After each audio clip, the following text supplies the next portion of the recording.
Hello, welcome to Home Inspection Matter. I'm Yon Lucas, and this is Brian Long. This is our second episode. We are actually re-recording this episode due to the fact that we had some technical difficulties last time. We're going to go through kind of what Brian does on a weekly basis with his transactional inspections this week, and also broad strokes of what I am doing for the construction inspections. So, Brian, how's your week been? It's been a good week. We've had every weather possible, which is Ohio. So we haven't seen snow yet, but I wouldn't be surprised if it snowed. But we've had some heavy rains come through, some storms, but hasn't slowed down the inspection process at all. Luckily, yesterday needed to get to the roof, taller roof. There was no way pole camera to do this, and the sun came out as I arrived on the inspection, and as soon as I went inside to do the interior inspection, the rain came back again. So, I can relate. I can relate. yeah, but it's been good. Been good. So, how about yourself? How have things been for you this week? Well, it's been a definitely interesting week. Some stuff I really can't talk on in detail, but Right. definitely interesting week. Some employer challenges, which I think anybody that's a multi-inspector firm will have those, but Yep. it definitely happens. But the rain today we had down here was literally like somebody turned on a fire hose over top of where I was inspecting. So this morning from about 9 o'clock until 2:30 or 3 o'clock, it was pure deluge. Oh wow. Yeah. I mean, it was pretty bad. So we started our morning off doing a lot of interior inspections, moving on to our afternoon inspections, and I circled back around and completed the three other exterior inspections this evening. As far as the past week and a half, 2 weeks, it's been good. We've had some good weather, a couple cool mornings, which I love. I love it when it's that nice brisk morning. But things have been good. I mean, we're picking up. Transactionals are starting to pick up, which is just regular transactional inspections for resales. New construction slowed down a little bit, but we still have quite a few on the books. It's kind of our part and parcel of what we do down here for my business. Yeah. It probably makes up more than 50% of my actual business that is out there. So how have you been finding your business trending? Are you finding more ancillaries, more full-on inspections? How's that rolling? Yeah. So last year I did a little bit of a push for meeting new referring agents, and it's worked out well. I am not at capacity. I teeter at being capacity for what work I can take on. But as you know, sometimes with the short inspection windows, um, depending on what the transaction is, people need stuff like right now. So I'm only booking out about 48 hours in advance. So it's pretty quick um, for people to get an inspection from me. The other part is I give myself some flexibility in what my work week is like. So being the the solo inspector, I'm the guy who's operating everything from the books through the whole process of the inspection. I like to give myself some flex days so that if somebody calls up and really needs something, or if we have gas off, water off, any sort of delays in the inspection that's not my client's fault, picking up radon equipment, things like that. I get some flexibility, but it's getting to the time I'm juggling that just a little bit. Um, we have an event coming up this weekend that I'm kind of excited with. It's with a new builder, and it's vendors talking to people about home buying, new home purchases. There is a pretty diverse group of vendors that are going to be on site. I was joking with the one of the people from the agency who recommended me for this event. And I was like, man, there's so many good people at this thing. I just want to put a bowl of candy out and walk around and talk to people. I don't necessarily want to be doing my job. So, and it's been great. And what I like hearing, and I think you might understand this from the inspector processes, or at least not the process, but I'm doing a great agent's friend from high school's home inspection for his house. So it's like the friends of somebody that I'm doing a lot of business with. I got the referral, and I like that when you're being trusted for friends and families of people that you're working with a lot. They have lots of choices out there. So when they pick me, that makes me feel pretty happy. And same thing with that event. And then, there's a few things with some charity events coming up that we're able to participate in, which is really making me feel good as a smaller company, a little bit newer, that you're still able to give back and still hustle out there and work. So Yeah, I've got I can completely understand with the events. I have a builder down here that I do about a once a quarter lunch and learn. We go over, number one, it's kind of mend bridges. As a home inspector, you can sometimes step on some builders' toes, but at the same time, you want to mend those bridges, talk about the defects you're seeing. I also use that time to talk about defects that we are finding in the field with that builder, so that as the builder is building, we can hopefully get ahead of some defects and, keep it so it's a positive momentum. I find that it works really well. Now, and I'll be honest with you, the same defects tend to cycle their way through over and over and over again. I mean, they're going to focus on these 10 items and they start working on those. Well, there's 4 or 5 items that eventually pop their head back up down the road again. yeah. Yeah, I used to talk to my maintenance guys about that, and I wanted to always switch them around for buildings that they were responsible for. Like, I had these zones that I thought were important for people to have, because I think you become blind to the concerns. You become acceptable. It becomes acceptable that that's the case. And I want somebody walking up to, in that aspect, walking up to the front door and noticing that it's dirty. Yep. From that standpoint, like, let's get that door cleaned. Maybe it was dirty for a month now. Let's get it cleaned. Again, that's talking from a property management eye. From the inspection point, there's always something you learn new that all of a sudden becomes, hey, all of a sudden you realize, wow, how many times did I miss that because I wasn't looking for it before? And it's usually the small stuff. We're not talking big things you're missing, but I think we were talking about the anti-corrosion and on lugs for electric panels. Yeah. Once you start thinking about it, Antioxidant. yep, you're looking at the antioxidant, diox, whatever. Guys, everybody has a name for it, it seems like, but you're looking at, all of a sudden that becomes there. And I'm like, yep, you got to look for that every time. So. Yeah, I call it going trust blind. When you're doing construction, we call it going trust blind.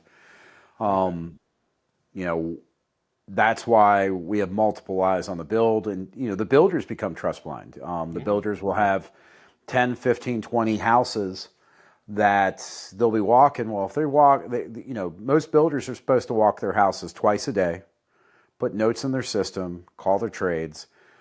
But if they're walking 10, 15 houses a day and all they're doing is, it tends to blend together with them. With us, I have my father-in-law taking photographs, which he's a set of eyes.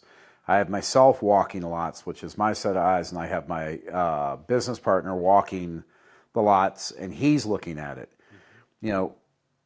Going trust blind, 3 people aren't going to go trust blind to the same thing. Correct. Yeah. And that's why we also do multiple inspections. But it's getting into that habit that you're talking about. Like, I whatever you want to call it, I call it doing trust blind. It's the same thing that happens in regular inspections.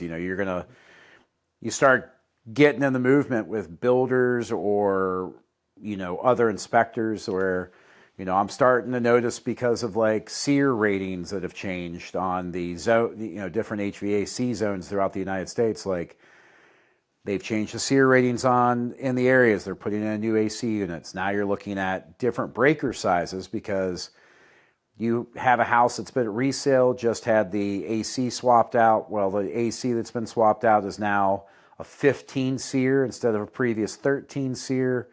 Well, it went from a 40 amp maximum breaker to a 25 amp maximum breaker.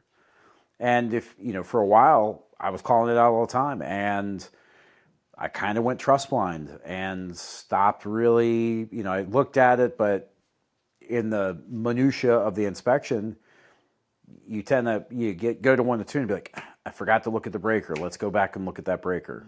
Things like that. And especially on a repair, if somebody's recently had it serviced and they had an issue where they replaced it, it's like the vendor installing it sometimes is going to put whatever breaker they have in. And or they're just going to reuse the one that's there. Yeah, exactly.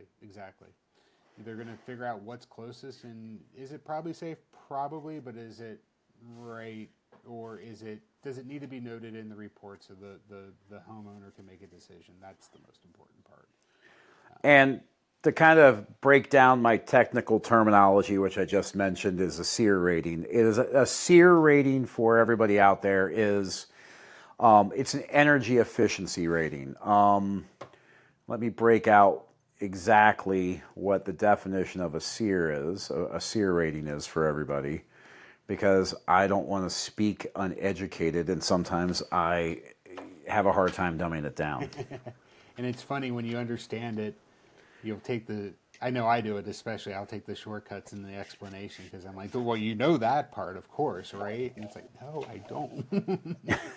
So, by definition, by American Standard Air Conditioning, a SEER rating is the ratio developed when the cooling output of the system over an average cooling season is divided by the total energy used. More simply, SEER is a representative of how much energy and money the unit requires to operate effectively over a single year.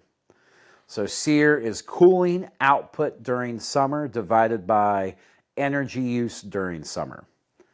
So basically, it's your energy efficiency. And that's becoming a huge thing with systems. I mean, nobody's wanting to tax the grid, and they've made things better.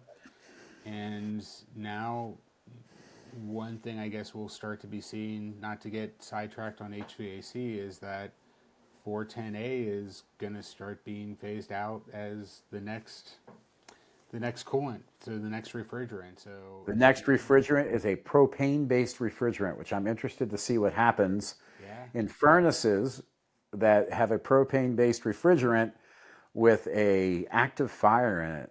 Yeah, it's a flammable liquid being used. That'll be, and what's great is to be skeptical and watch this happen and learn about it, because they're doing a lot of testing, but it's kind of like engineers versus mechanics, the manufacturer versus the inspector, the builder, the buyer. And it'll be interesting to watch.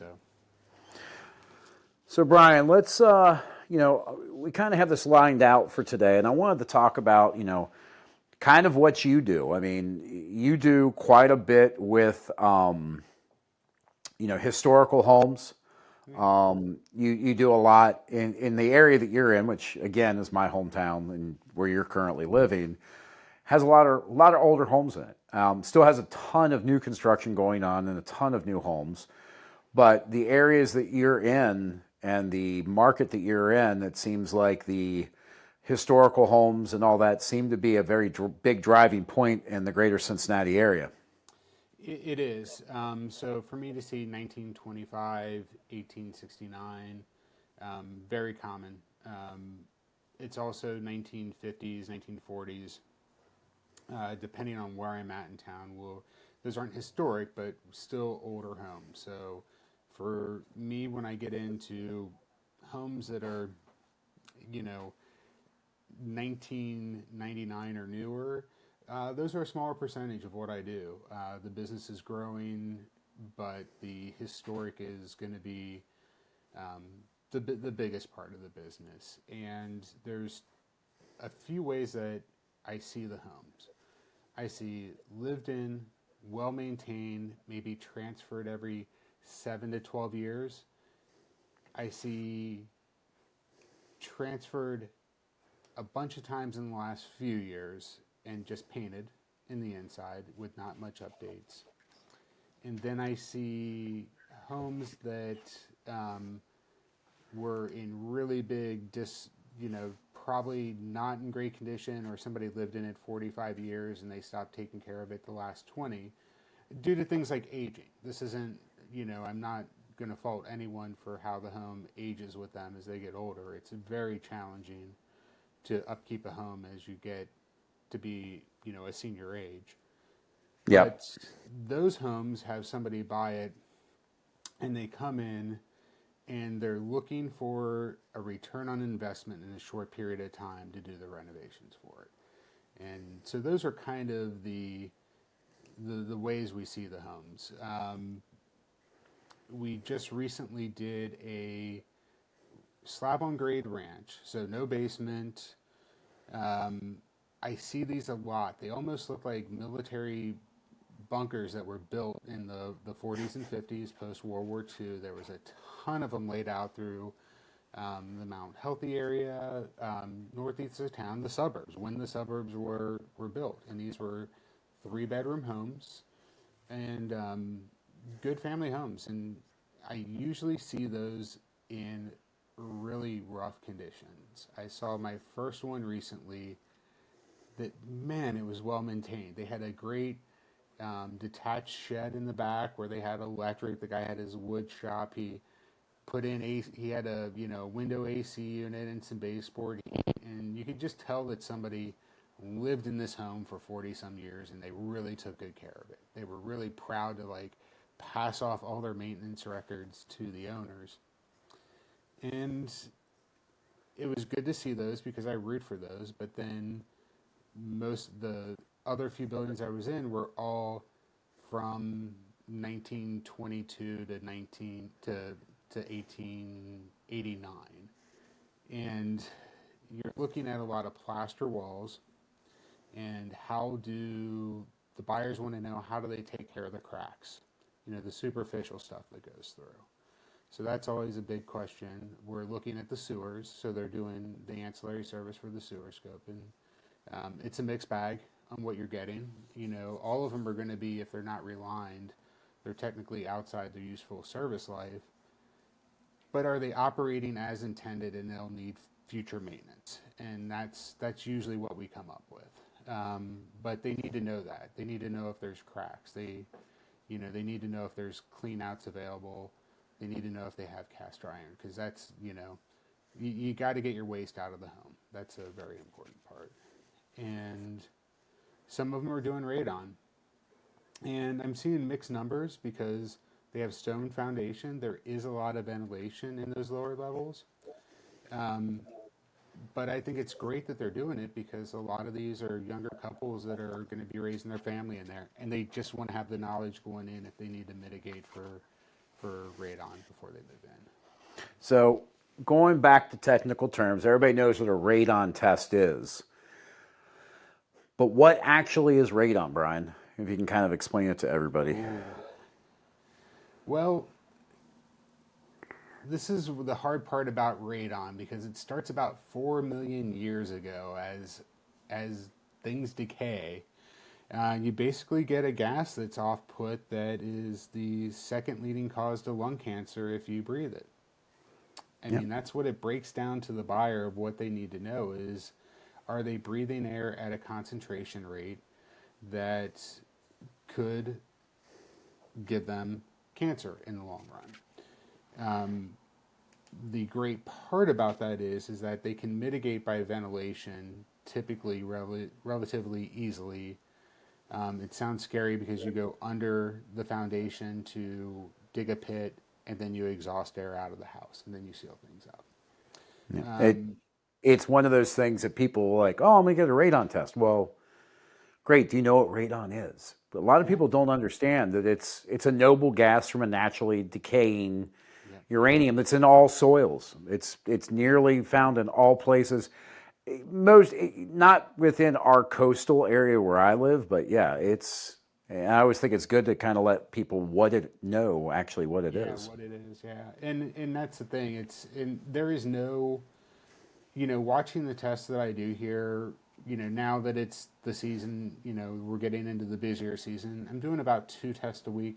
There's no rhyme or reason. I don't have enough data yet, and I don't think, nor could I, just because really it's the construction of the home and it's the geological makeup around it. And we're hills and valleys, and, um, it's really one of those things that um, it's it's a good thing to know before you go in, because it is something that, when people are slowly working. One of my agents was like, I need you to come out to my house. She's like, our new home we moved into, my son and I, that's where our office and where we're working at. We would like to know.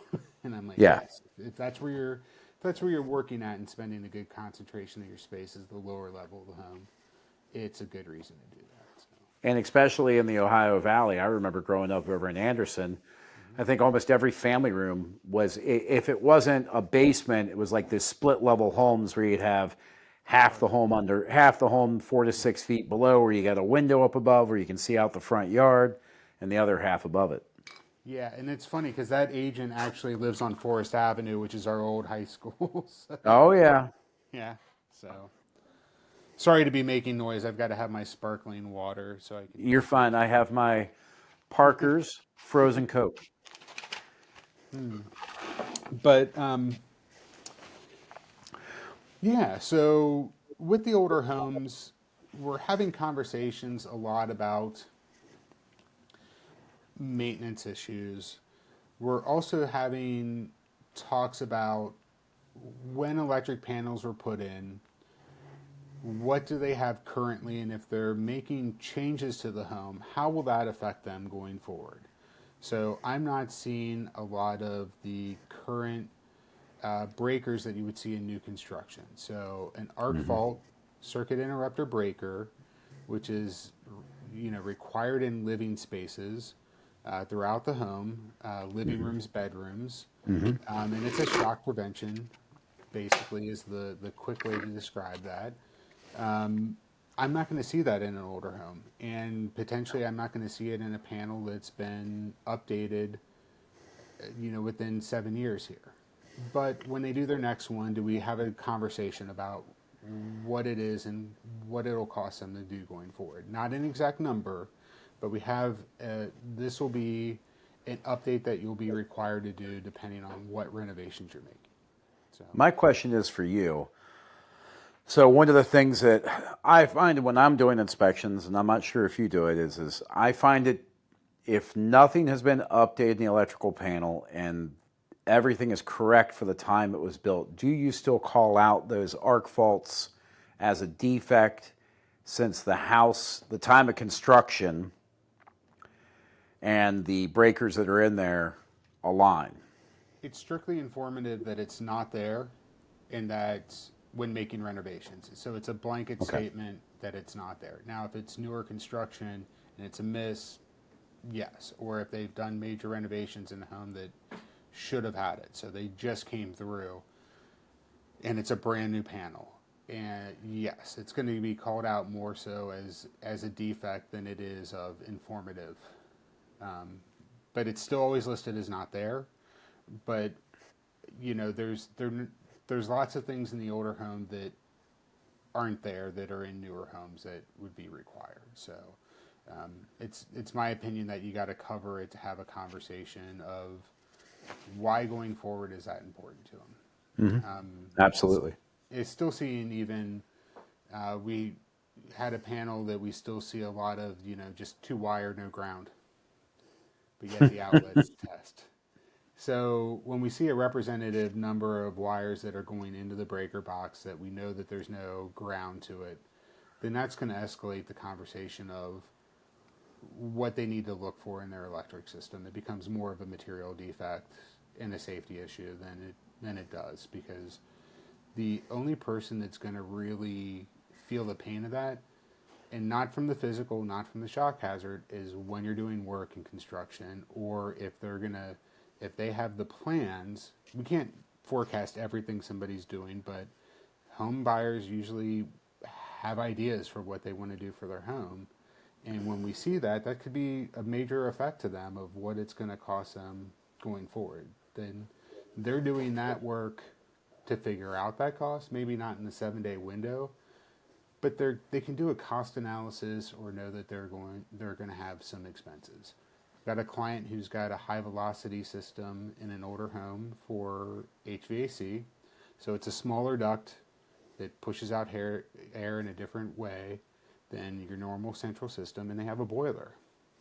And they're like, can you do the boiler in this? I'm like, yes. And, you know, they're going to be in this home for a long time. We have conversations about what the condition is. And then if they're going to have some remodeling, we talk about what changes and what they might face about it. So with those systems in, what challenges they will have. Because in the older homes, we'll find these high velocity cooling systems are tucked into the world's smallest attic that you have trouble getting into. This tall Yeah. and that wide. Yeah, and they had these units that they would just slide right in there. So finding out the availability. So I try to capture some sizing. If there is sizing issues, I try to capture that as much as possible. Of course, get the date. We talk about what is the life expectancy of it, and you go from there. And I saw the home I'm looking at this week, and it's an old Bryant boiler in the system, and those are actually really good. You know, they will last a long time, but you know, it's a little bit more challenging. It's not like a '60s era boiler in the system. It's something that's been done '80s, possibly early '90s, but most likely '80s has been in the system. That's for me, just looking at the color and the fade of the system. We'll see what. I'll let you know if I'm actually right on that guesstimate. So. Do you use the? I'm just curious, a little bit, kind of getting off topic just a tiny bit. Do you use the HVAC decoder app at all? I don't. Okay. What is that? I'm not familiar with it. I'll have to send you the app. It's actually an app. It's a downloadable app. Costs like a couple dollars a year. Mm-hmm. But you put in the model number and the serial number. It gives you everything you need to know about the unit and the month and year that it's made. Okay. Yeah, I still use Building Intelligence Center to look up data. So I paid for their membership. They're like $15 for a year. I'm like, yeah, And okay. helps keep the site going. Yep, absolutely.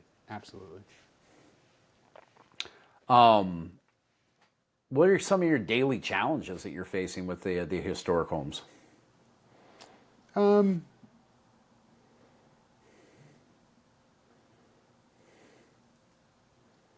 You know, it seems so commonplace now. The hardest part is probably the attics, I would say. That's taking a lot of time because we're setting up cameras, lighting, trying to run in the system, working on a way to get my moisture meter out there in different ways too, if I do find concerns. So it's basically how do I reduce the limitations on the site based off of what my services are. Yep. So that's been the hard part, especially when you're 3 floors up. And if it's in the city, hopefully you're parked nearby. So my biggest challenge is what do you come into the site with so that you can make sure you're not hurried and able to run everything through the home. So, you know, I'm wheeling my Milwaukee pack-out cart with, you know, poles strapped to it. I always joke about how unfashionable home inspection is. I've got my headlamp on. I've got my hat, my knee pads. Yep. I got a little giant ladder, telescoping ladder. It's just kind of funny. But when I try to make the process so efficient when I'm coming in of how do I get in the attic, how do I get the camera through, if I can't get in there, and I got myself into an attic this past week. When I turned around, I was like, I might be stuck. And I was like, I actually have gotten stuck in an attic on nails. oh yeah, that's great when you feel that that tug in that pool, and you're like, oh, I can't Especially move right now. especially when 4 of them are on you. Oh, ooh, I've not had that happen. The funniest, I'll call it a no shit moment, not to get too sidetracked. I hopped down into a crawl space and I went, how am I getting back up now? Because it was just Oh piling up. no. Like I knew, like I saw it, and I was like, oh, I can hop in there, and I was just not thinking, and I was like, oh, now that I'm down here, I'm gonna have to kind of do like a modified pull up, and I'm a big guy. And it's Oh like yeah. I'm having to pull myself up, get my elbows, and shimmy my way out. It wasn't pretty, but I was not getting stuck. I had a no shit moment in a crawl space where this is before I got my crawl bot.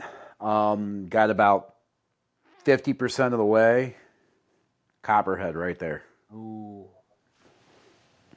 yeah. I.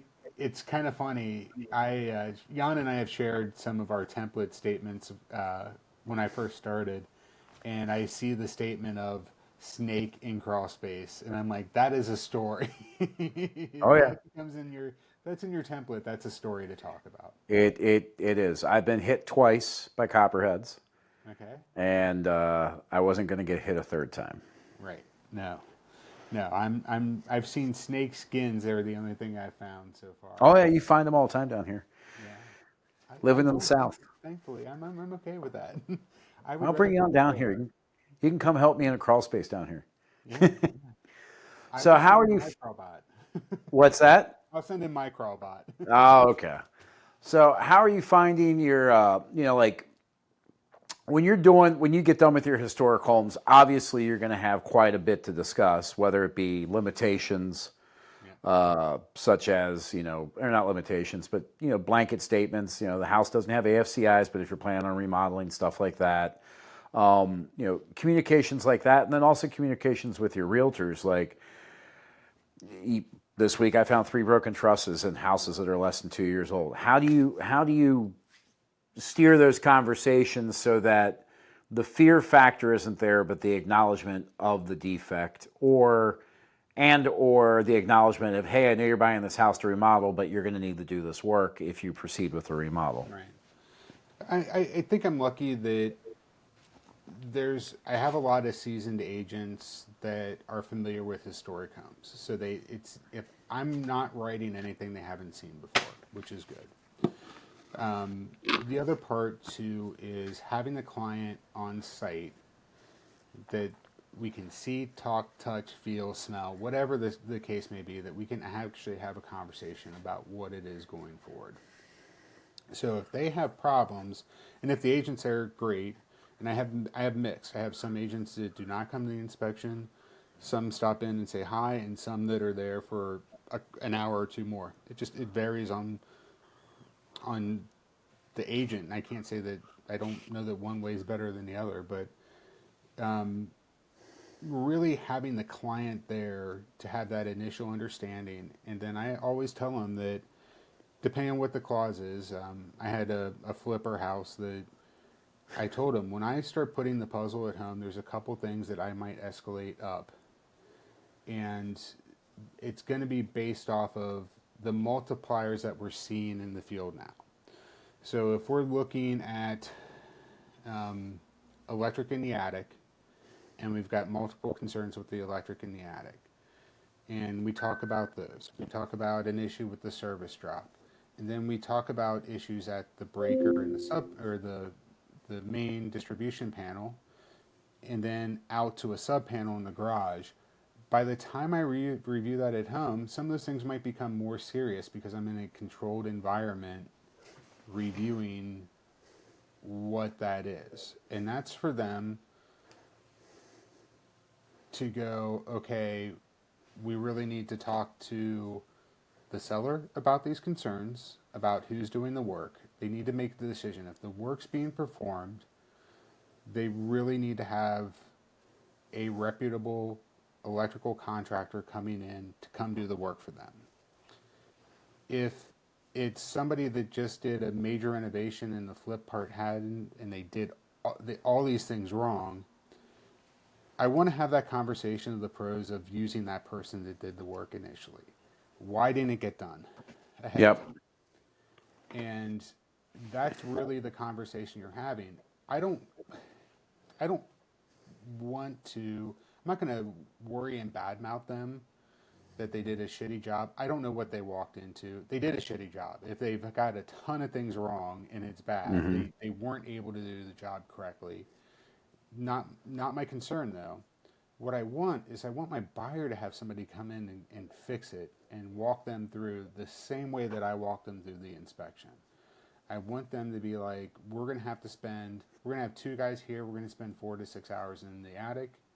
We're going to come down to your panel and they're going to troubleshoot it. And we're going to get these things correct. Because there's a solution to all of it. But it's how is the buyer if they neglect any of those things? That's my biggest concern.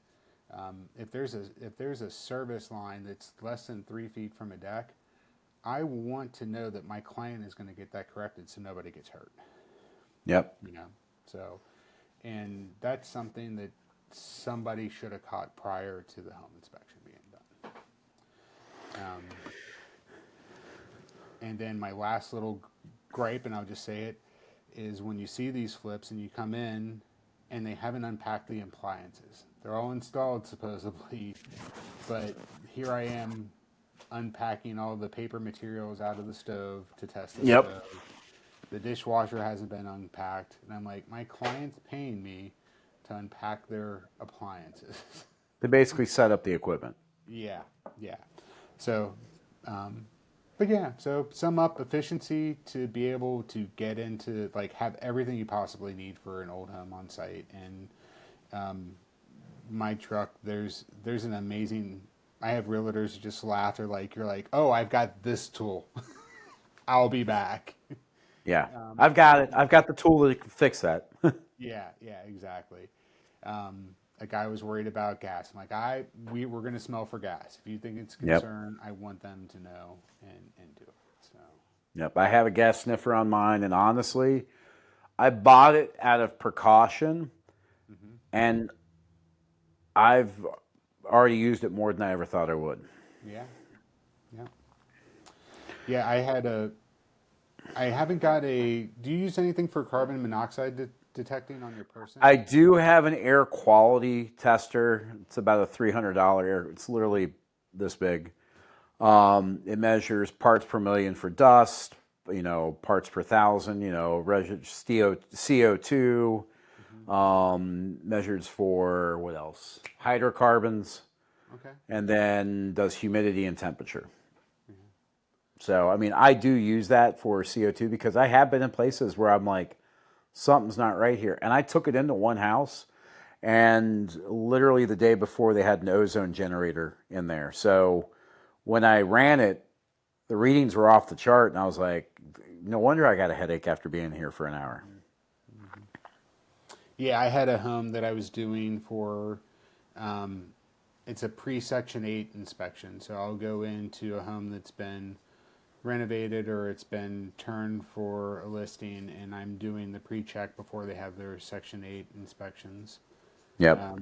And I was in the house, and luckily for some reason in this ranch house, I opened all the windows up and I just left them up and was taking photos because you got a lot of photo documentations in an inspection like that. And I went down and I was like, wow, the heat is just running a lot. And why is it this high for this time? And there was a water leak also. All of them were gas devices and none of them were vented out of the home. Wow. Yeah, so I mean, if I wouldn't have opened windows, it was a dangerous situation. The carbon monoxide definitely would have been in the home because those devices were running nonstop prior to me going in there. And I don't know why I opened all the windows and did it the way I did. I was just trying to figure out how to be, I had about 15 of those inspections, so I was getting creative of how to be time effective on site. And luckily that one, my decision was open up all the windows when I come in. So I call that a win. That's a win. We all have our own systems and processes, and over time we tend to find better ways to we try to find better ways to do it.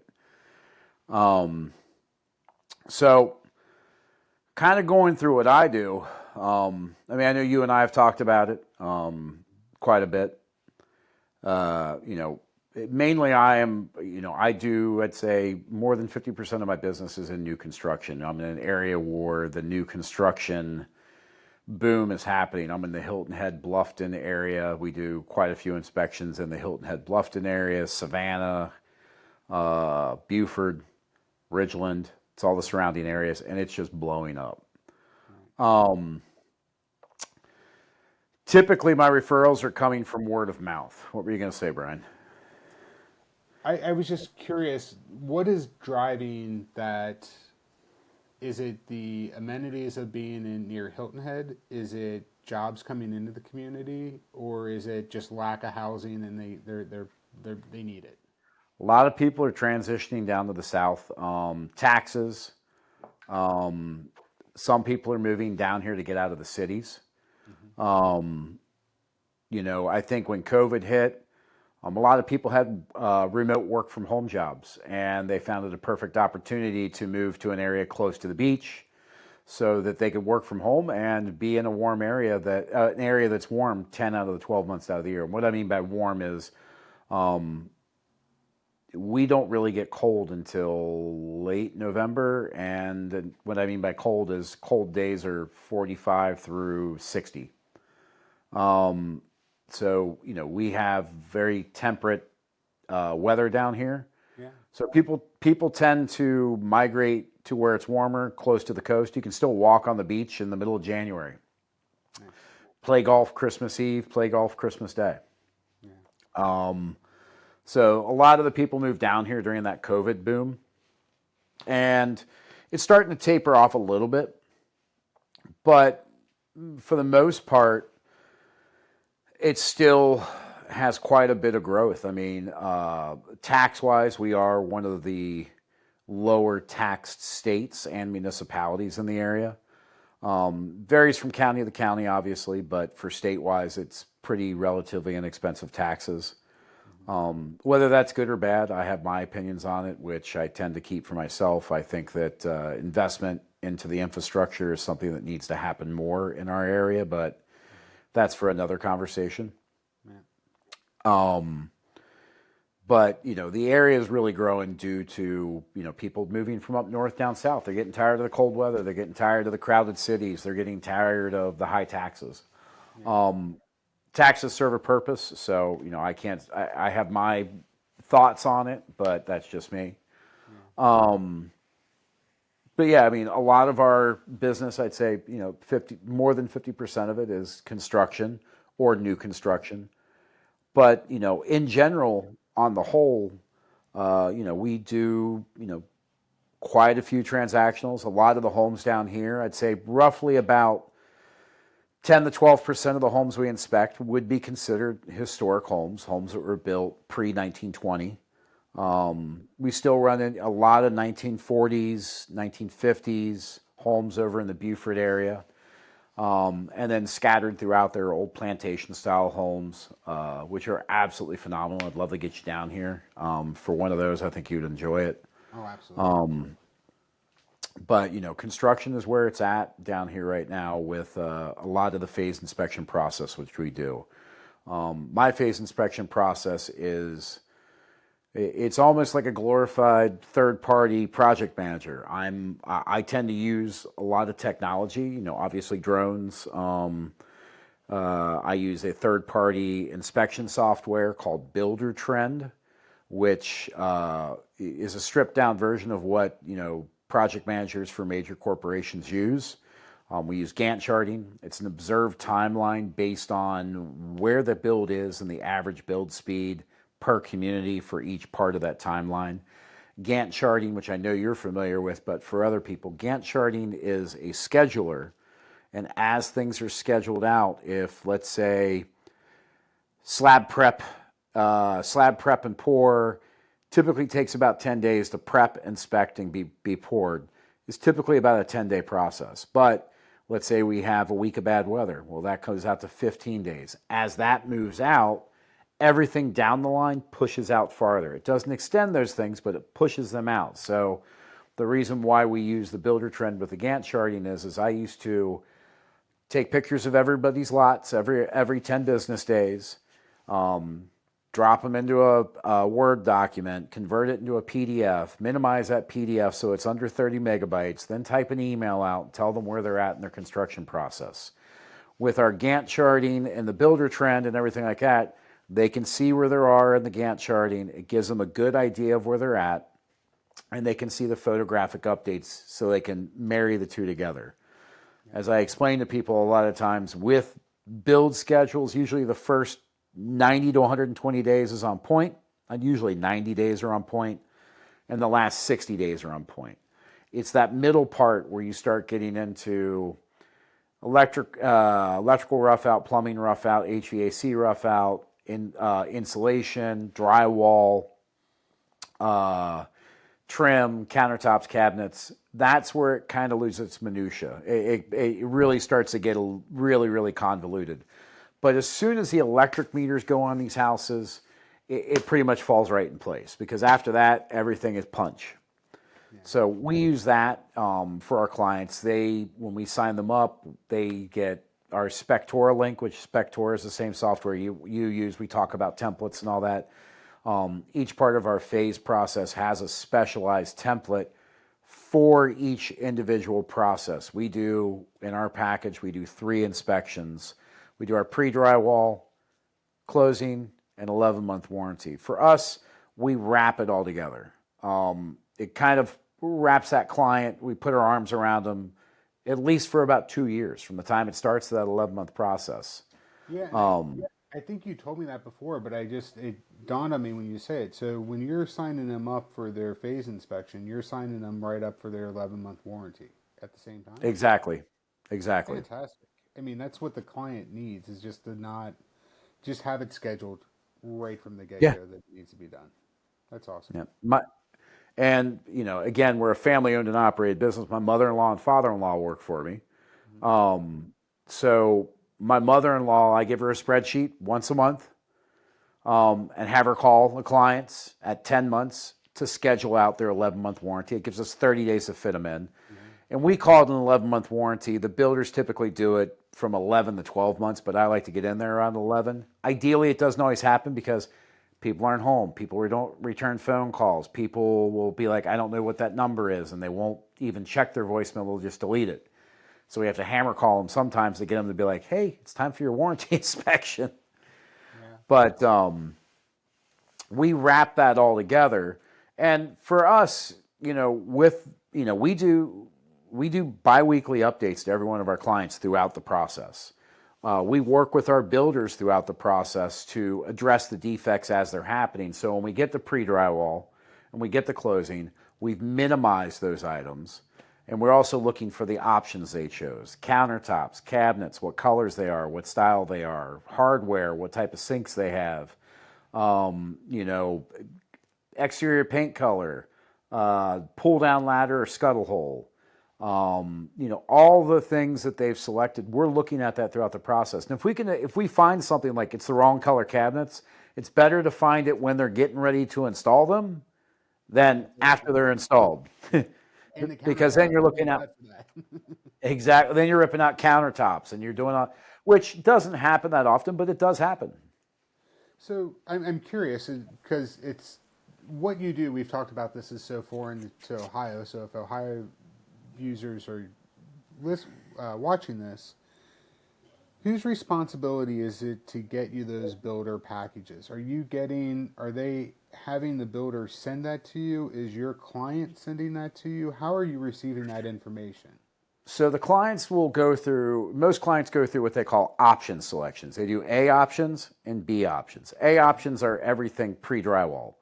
Electric outlet locations, 3-phase hot tub hookups outside for a disconnect, rechargeable car hookups now, dedicated 20 amps in the garage, high-lows for TVs. High-low is an outlet about 5 feet off the ground so you can do your TV up top instead of having cords dropping down.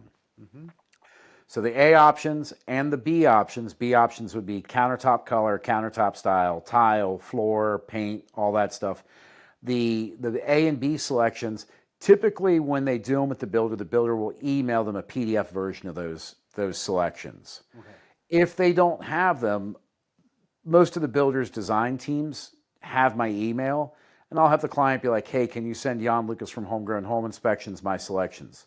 Yeah. They'll send them through to me, and those get imported into builders trends in our documents section so that we can actually access them when we're on job site. I mean, you're being just a great advocate, and I'm not just trying to be complimentary to you, but it's from my doing construction in the past, um, getting those details at the time you're doing that and having somebody that's the neutral third party in there for the buyer, that's a great service, man. I don't know that that's happening. If it's happening in Ohio, I want to meet those inspectors that are doing that because that's awesome. I mean, because those people are getting hopefully better built homes. Um, Well, I mean, the big thing is you and I have talked about this. A lot of builders inhibit that process. right. They don't want it. They don't want you in there. Like you were saying, and I'll keep the name of the builder quiet, but there are builders that are like, you get one inspection, pre-drywall or closing, your choice. Yep. That's, and I don't mean it to sound bad. Like, why is a builder putting those obstacles in front of the home buyer? Why do they want warranty issues? They're going to be doing more warranty work versus doing it correctly. It's less money on the front end than it is on the back end, and you got a happier client on the front end than you do on the back end. I mean, Yeah. I have a builder that I do a lot of business with, and you know, whether the builder or the project managers will admit it, a lot of them do. A lot of the building superintendents do. I have a lot of building superintendents call me and say, I'm going for city inspection for pre-drywall next week. Can you make it out tomorrow? Or, I just called this in for inspection. Can you come out? And they'll use me for that. So they understand that I work for the client and they know that my job is to help them along the way. They look at it as a free second set of eyes. I'm a free set of eyes for the builder on behalf of the client.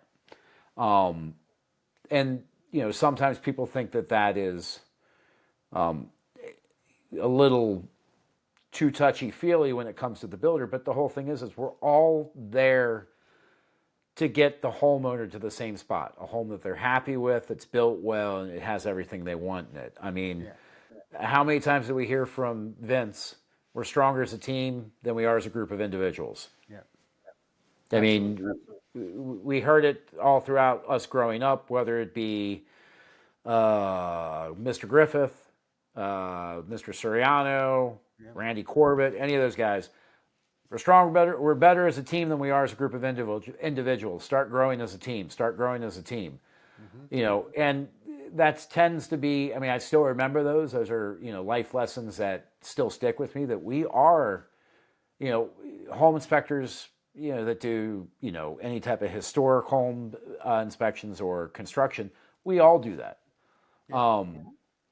I communicate with the builder, pretty much weekly on on anything that I see.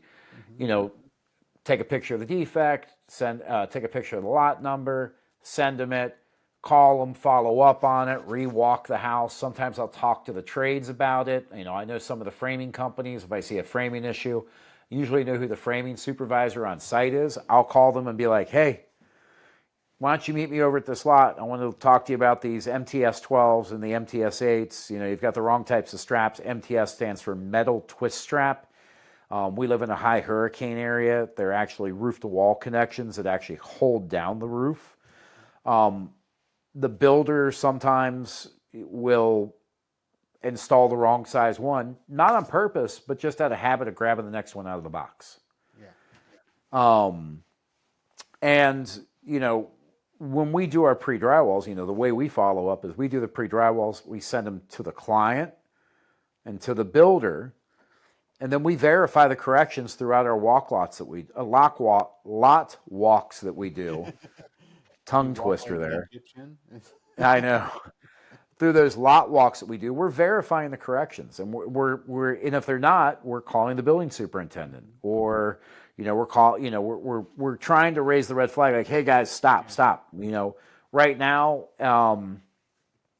I have a community where the drywallers, for some reason, love to drywall over outlets, can lights, returns, HVAC returns. But, it happens. I mean, these guys will bang out and drywall a whole house, and I don't think anybody realizes how much work that is in half a day.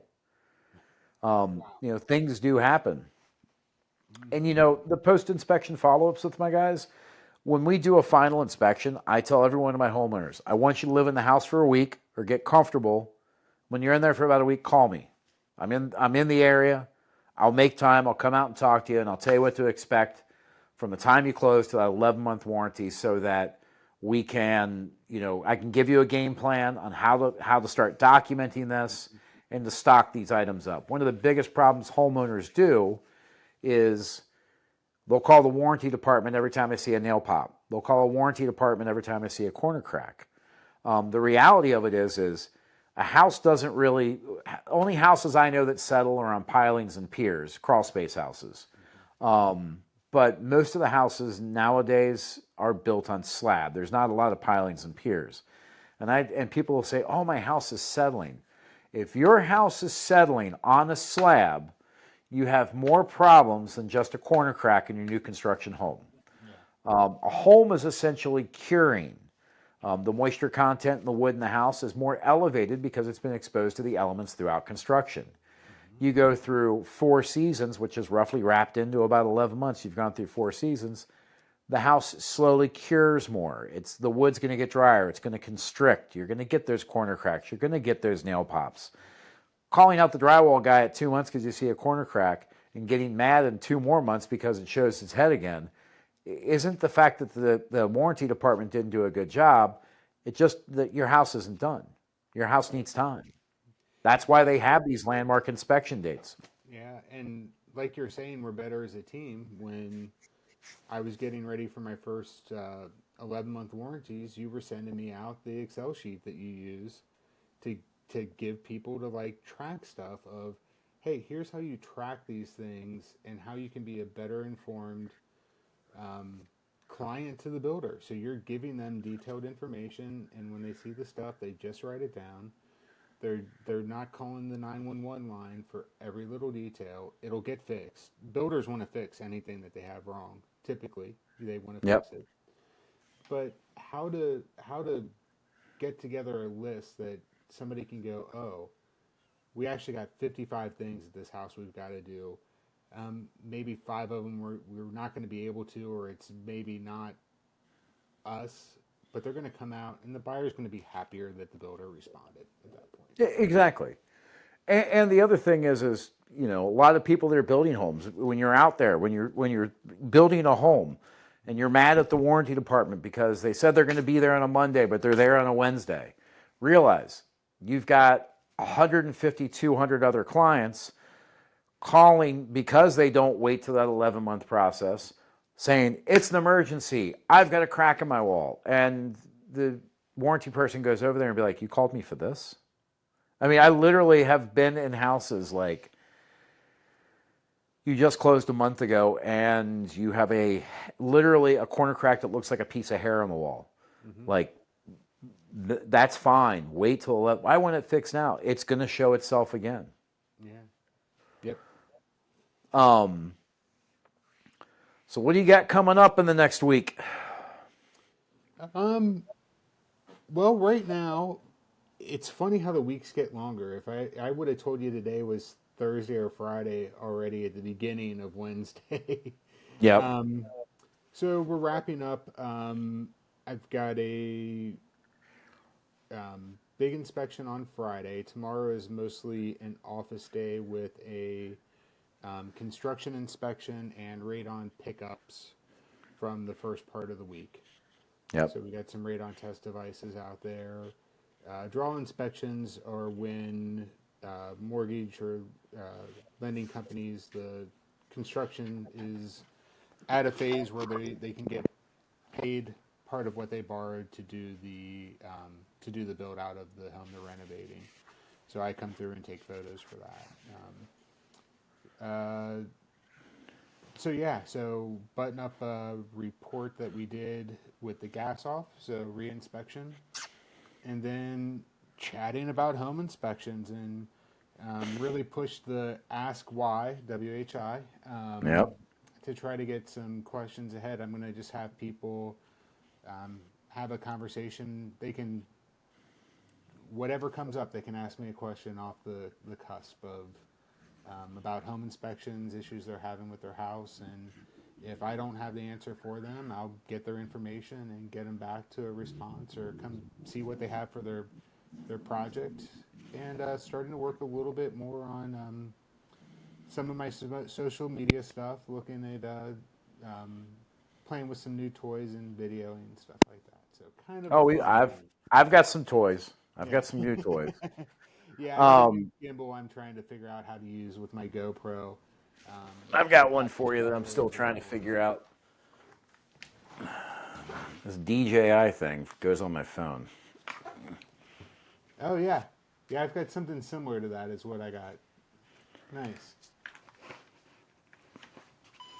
Yeah, those are kind of fun, and they it's interesting the settings and what they can do for keeping your video stable and go from there. And oh, and I guess as I looked over to you, this is kind of I'm not sure what. Got this nice letter from one of my agents. Was very happy. We had a high Nice. stressed a client who's not high stress, but high stress job. Really was nice to be able to coach them through their home purchase, and they're like, Yep. "Thank you for putting them at ease." Like that's I love being the voice of calm in the storm. Is people are Absolutely. when somebody's working 24 on shifts and just crazy hectic schedule, especially if it's in a care field where you're giving yourself to help people. When they come in their off day, very little time, half asleep, and they're buying a home, how stressful is that? I like Oh being my the voice God. of calm in that. So I get that quite a bit with I've done quite a few firefighters' houses, some yeah, nurses, and I see some of the school teachers come down here like, I never thought I'd be able to afford a home. And I'm like, I'm surprised you can afford a home on a South Carolina teacher's salary, but yeah, they look stressed out. But, to see them pleasantly surprised that they've got a decent house, a good price, or knowing what they're going into, it is good yeah. getting a little recognition for it. Knowing is half the battle. Listen, I talk about these acronyms all the time, and I talk about previous life in the corporate world, and this is the one thing I can say to anybody getting ready to buy a home, whether it's new construction, historic, existing, relatively new in the past 20 years. Have SMART goals. SMART goals is an acronym that I use quite a bit. And specific, measurable, attainable, realistic, and time bound. Have a SMART goal for when you're buying a house. The specific home you want. Measurable would be the financial, guidelines that you're in. Attainable, okay, is it where you want to live? Is it, or do you want to be there for a while? Realistic. If you're a 3-person household, do you need a 5-bedroom house? Or are you good with a 3-bedroom, 2-bath? If and then time bound. What's your time frame? Can you wait a little bit? Realize interest rates are going to drop, but house prices are going up. It's a give and take on that. Some people are like, oh, I'm going to wait. Well, great. The interest rates are dropping, but the house prices aren't. They're kind of stabilizing, but they're still increasing. Yeah, The minute our house prices start to go backwards, the whole country's in a problem. yeah. We had that happen once, literally 16 years ago. Mm-hmm. So I mean, that's pretty much the way that I look at it. If anybody's watching this and has questions about anything that we do, any advice, anything that we can kind of clue you in on, feel free to leave a message underneath the video. Uh, Both of our emails will be attached to the video also. Feel free to email us. Again, this is Home Inspection Matters. Our next show, I'm not sure what we're going to do. I might bring up some third-party video from myself out on site. I'm not sure what Brian will do, but I think we're gonna mix it up and try to start expanding a little bit onto Yeah. this. I would love to take you guys on a quick tour of some of what we see out in the construction field and some of what we see out in the transactional field. What do you think, Brian? I think that'd be great. Yeah, I would love to get, I think it's helpful for people to see what we're doing out there, um, and to know that, a home inspection, what we're seeing for them in the home, um, isn't just, cover plates missing and No. GFCIs that aren't working. Like, we're going to have to talk to you about that stuff, but what we go through to look through trusses, how the rafters are in the roof, what we're looking at, and what we have to, the puzzle we're putting together in a 4-hour inspection window, depending on what we're doing on site, plus your sewer, your radon, your termite. I think it'd be good to see some examples of what we're doing. Um, and then the oddities. There's some stuff I want to shoot at my house that now that June will be year 7 in my home. Comparing what was in my home inspection report, what I've done, what I've not done, and how it's affected the house as, and why I made the decisions I made. So. All right, everybody. Well, thanks for your time. Like and follow our page. It helps with everything that we do. Get our voice out there and let everybody see how home inspections matter. I'm Yon Lucas. I'm Brian Long. All right, guys. Be safe. Have a great week. Take care.